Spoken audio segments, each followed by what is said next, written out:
So Simple tutorial. Good morning students, welcome to SST So Simple tutorial. My dear students, I hope your studies are going on well. In the previous class, we had discussed mobilizations and organizations. Today, we will try to understand what are pressure groups and movements. Just recall the previous class. We were talking about two ways by which we can influence politics. One is the direct way, that is, by forming parties, contesting elections, and forming governments. The other way is indirect way, that is, by forming organizations and undertaking activities to promote their interests or their viewpoints. Today, we are going to discuss this second one, the indirect way.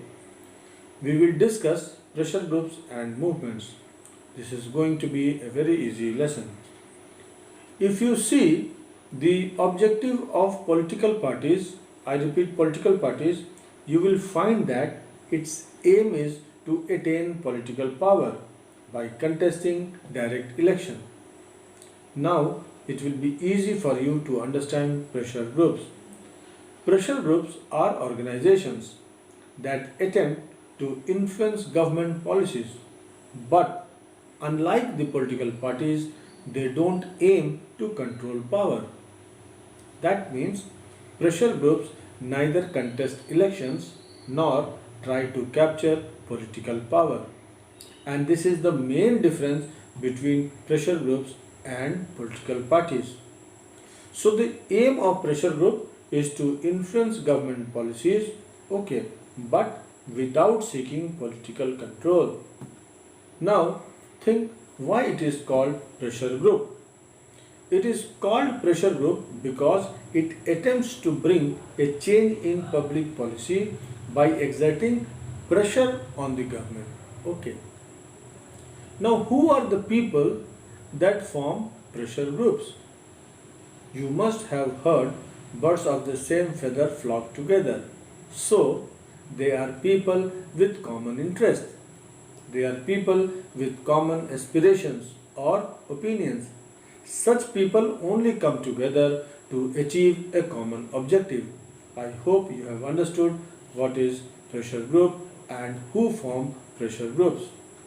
Let us now see the types of pressure groups. Broadly speaking, it is classified into two groups: sectional interest group and public interest group.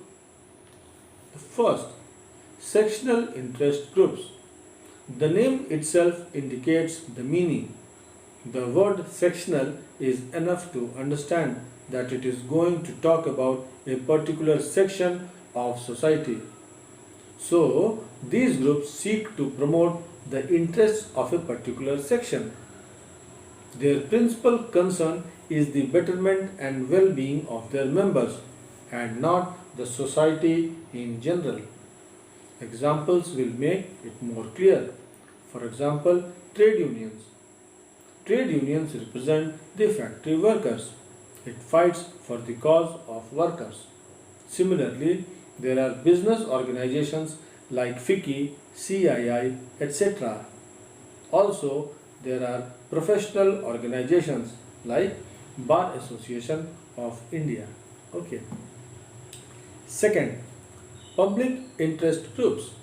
Again, the word public is enough to understand what it stands for. These type of groups represent some common good or issues of general interest. They aim to help groups other than their own members.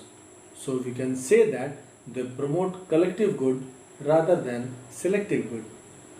For example, a group fighting against bonded labor fights not for itself but for those who are suffering under such bondage. FEDOCOR in Bolivia is another example. There are instances that the members of a public interest group may undertake activities that benefit them as well as others. BAMSAFE is a good example. BAMSAFE stands for Backward and Minority Communities Employees Federation. This organization is largely made up of government employees who campaign against caste discrimination. It addresses the problems of its members who suffer discrimination, but its main focus is on social justice and social equality for the whole society. Students, very often we come across the word movement. The struggle in Nepal was a movement.